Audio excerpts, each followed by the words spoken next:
Hello everyone, this is Red from Red's Third Dimension Gaming, and today I'm bringing you a review on Hyperdimension Neptunia Rebirth 2, which is a sequel to Rebirth 1, and it's a remake of MK2 Mark II. Now the story of Hyperdimension Neptunia takes place after the first game, and all the goddesses, and they're being defeated by some dark forces. And the only one that makes it out without getting seriously injured is Nepgear. Gamindustri faces a dire crisis. Shops are boarded up, creators are overworked and starving, and death looms over all Gamindustrimen. But the CPUs refuse to let this be game over for their world. Gamindustri had severed its ties to the chaotic Lawless Realm long ago. And yet, ever since the advent of ASIC, the Arfoire Syndicate of international crime, morality has all but vanished. As much as 80% of all students are rumored to worship a being known as Arfoire. Parents, despite knowing it to be a poor deity to worship, have gone ahead and allowed their children to do so. Even the governing bodies of the world have turned a blind eye to it, rather than crush the crisis in its infancy. Well, basically, Gamindustri was pretty messed up, you guys. Thus, did Gamindustri fall into complete and utter disarray. Those who tire of living in this corrupt world are sent to wander the Gamindustri Graveyard, forever lost. Kinda like what IF and Compa are experiencing right now. Welcome to the Gamindustri Graveyard. And in the story of the game, Nepgear tracks down the goddess's younger sisters. What they're trying to do is go and save their big sisters. And that's pretty much what the main plot of the story is. So what is new about this game that wasn't in Mark II or MK2, however you want to pronounce that? Anyways, the new features are, as you can have 4 players on the battlefield, you can have 4 more in the back. I love how the battle system is a lot like Victory in Rebirth 1 and Rebirth 2. It works great. I love the gameplay compared to the original Hyperdimension Neptunia, just like Rebirth 1, because I played it and it was fun. There are also new playable characters such as the oracles, who before were only there just to support the players in their progression throughout the story. Now you can actually play as the oracles in Rebirth 2.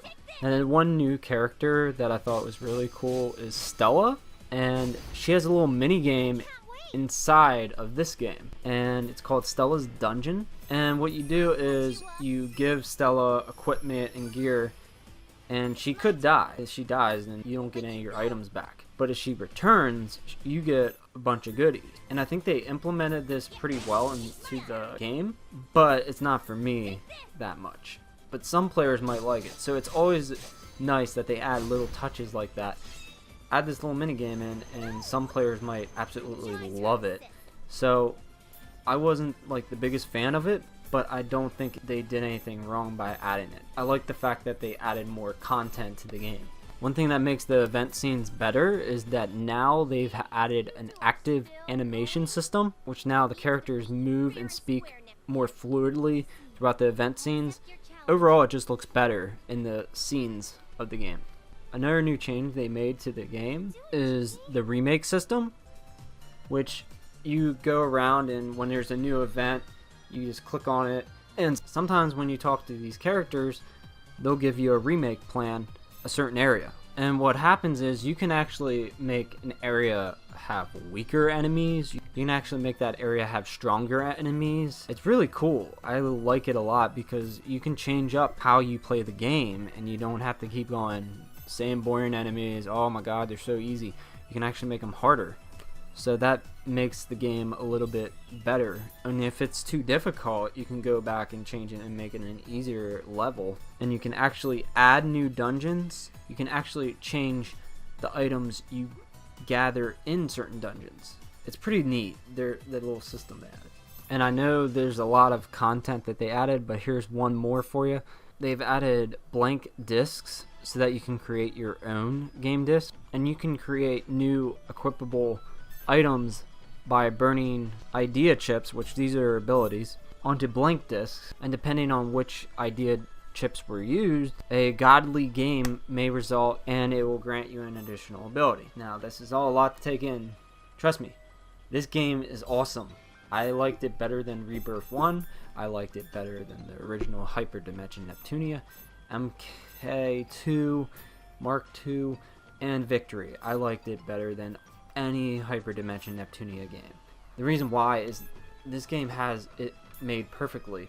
I don't have to listen to Neptune's voice and everyone else's voices. It's like new characters. You don't have the same story. I love this story, and it's about their sisters trying to help the older ones. It's neat. They did change the quest and their effects in terms of the shares being not limited. And basically what this does is it makes it so that you can see all the endings in one playthrough. So you don't need to play through the game like 30 hours and then do it again, and then do it again, and do it again, or even start at a certain part. You can do it all in one playthrough, which is really good. I do like that it's a game that you can get all the endings in one playthrough.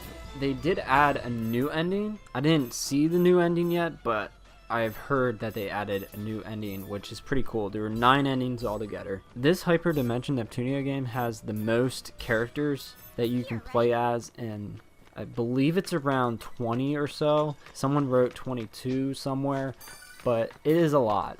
I know it's more than 20. And one change that they did make is they got rid of NISA and Gust. Apparently they were characters, but I didn't even get that far in MK2. But apparently they're not in this game, and you can see why. NISA, they don't publish Hyperdimension Neptunia games anymore.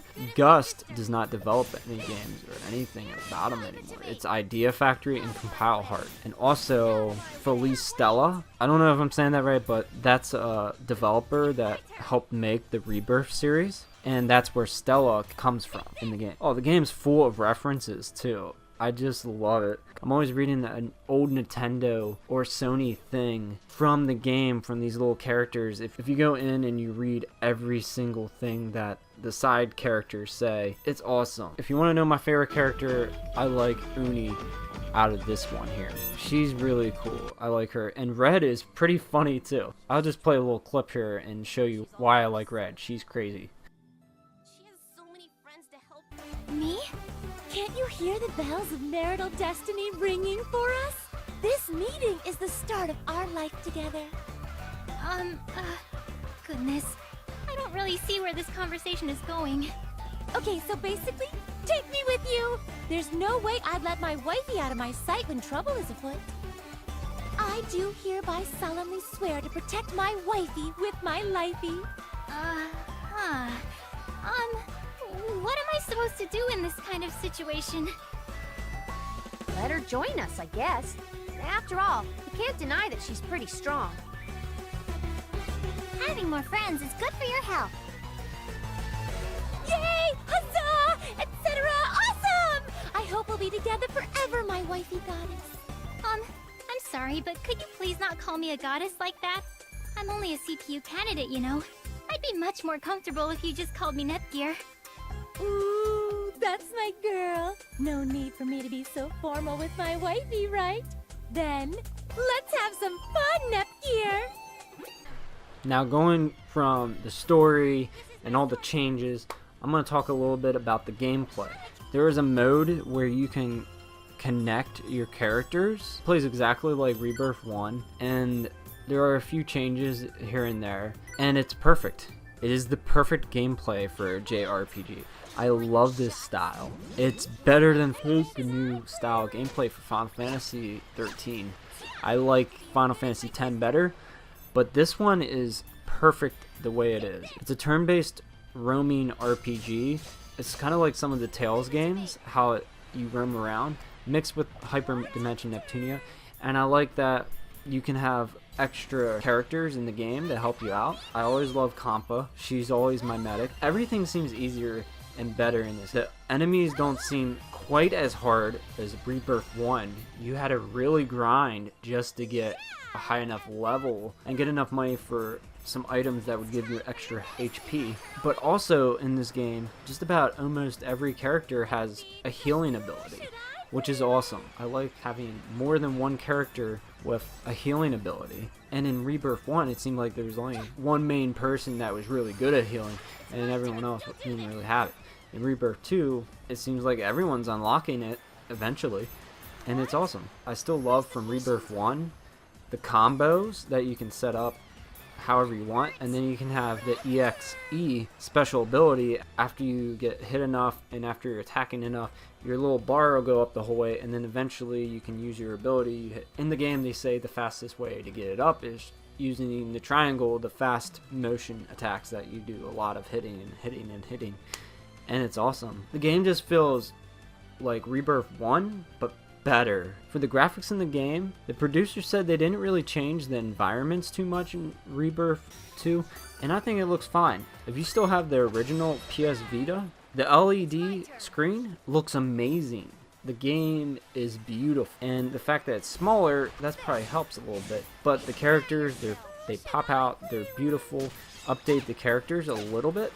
And another thing about the characters, I like how you can change their outfits, and I like how you can change just about everything about them. It's awesome. You just can't change the color of their skin, but you can change just about everything. And the game is fantastic. And the fact that it's like you can move around type of Final Fantasy 12, 13, but still it's turn-based is the best part about this game, is that it's still turn-based. I like the fact that you also can have 4 characters and then you can have another set of 4 characters in reserve, and they can relay at any time. So this is at least a 30-hour game to beat the first time, and then going back and cleaning up everything, maybe 40 to 50 hours. I haven't done all that yet, but at least 30 hours. It's a fun game. It's my favorite Hyperdimension Neptunia game so far in the series, and if you played Rebirth 1, I'd buy it. If you played the original, which was in 2011, it's been a while since you played it, I would buy this game in a heartbeat. And any type of Hyperdimension Neptunia fan or fans of JRPGs, this is one of the best series for JRPGs. I'd recommend it. If you like anime style games, you might even like it. And I have laughed so many times at different gaming references that they had in here. There's something about pirating in the game. They just make all these little jokes and everything. It's just so good. And overall, the graphics are amazing. I love the anime style. It's beautiful. And even some of the backgrounds pop out when they're in the event scenes. The gameplay is polished, and it's like Rebirth 1, so it's amazing. Grinding doesn't even seem that bad because you can change the environment. The enemies can be more difficult or not as hard, and you can replay several of these missions over and over, get enough money to get your character better, and you gain experience at the same time. So I love being able to do that and not having a restriction on it at all. And the story, like I said before, is one of the best in this franchise. I really like it better than the memory loss of the first game, and I like it better than Victory's story. So overall, I'd give this game a perfect 10 out of 10. If you're looking for a JRPG, this is the perfect JRPG. There is nothing wrong with this game. It is beautiful and addicting. I played it for like almost 10 hours straight the one day. It's that good. If you'd like to purchase this game, don't forget to use the Amazon link below. It'll help support my channel. That money will go towards the channel. It's only around 6%, so I get a couple, but I get like $2 or something if you buy the game. So it all adds up. I can buy a new import or another game, and that obviously costs a lot more than a couple bucks. And don't forget to hit that like button below, and go check out my walkthrough series on this game. Go check out my Rebirth 1 review, which a lot of people love that review. And don't forget to thumbs up, comment below, and subscribe. See you guys.